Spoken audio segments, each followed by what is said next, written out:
There's no comparison to seeing a picture of a strawberry in a magazine and actually having a strawberry in front of you, looking at that strawberry, taking a big bite of it. Delicious. No comparison. And there's no comparison to learning about an idea or thinking about something and actually experiencing it.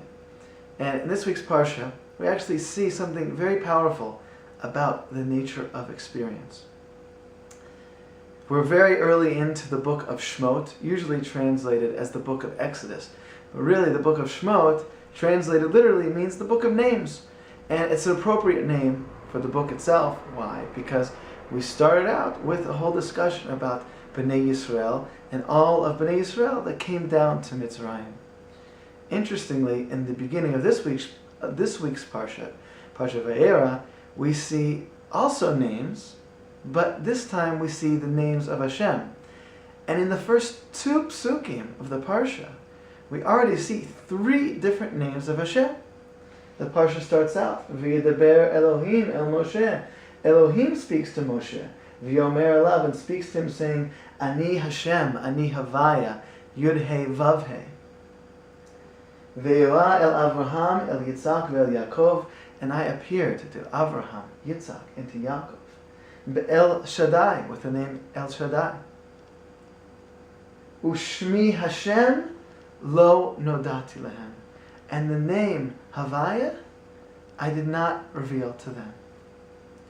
Interestingly, that the pasuk seems to point out that the name that was revealed to the Avot, Shakai, is not the name that's being revealed now to Moshe as he's about to take the Jewish people out of Mitzrayim.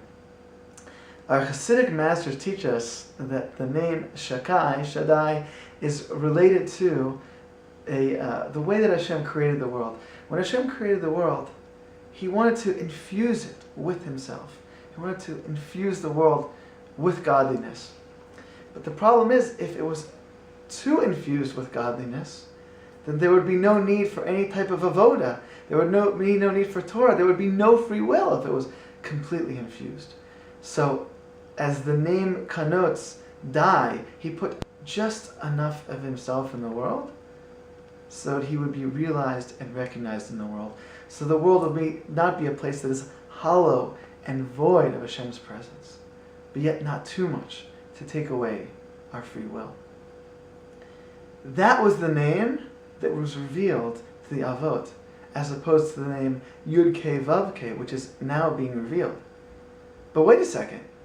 If you look in Sefer Bereshit, the name Yud Ke Vav Ke is all over the place when we're talking about the Avot. So what does it mean? Shem Hashem lo nadati lehem. So Rashi picks up on this issue and he says as follows.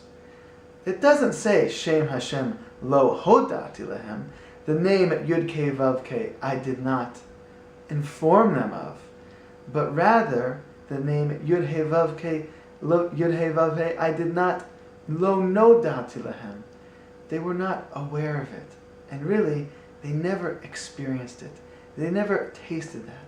But now, as the process of Am Yisrael coming out of Mitzrayim and their ability to be able to not only hear the promises that were made to Avraham, Yitzhak, and Yaakov, which they never saw fulfilled, but now the nation coming out of Mitzrayim gets to come into Eretz Yisrael and experience and taste the goodness, the true goodness that Hashem had in mind for them all along, which is what the expression of Yud Ke Vav Ke means.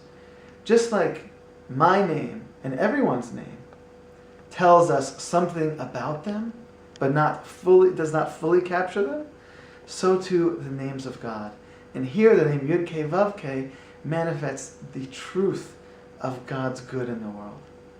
The nation now having that opportunity when they come into Eretz Yisrael to experience that in a way, to taste that in a way that the Avot never had the ability to. It's an appropriate point to be talking about tasting as fruits and fruits as well as we step into the month of Shvat, the Shabbat. And one of my favorite places to be in all of Eretz Yisrael, my wife and I love going to, is the Shuk, Machane Yehuda, and to go there and to see all the fruits and vegetables and all the shefa that's just filling the Shuk.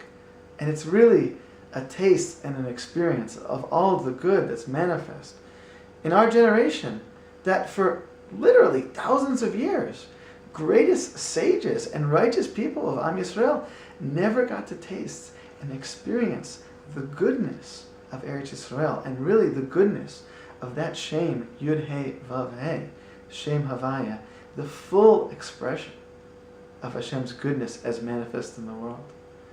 So, I'd like to wish everyone a Chodesh Tov and a sweet, delicious Shabbat Shalom.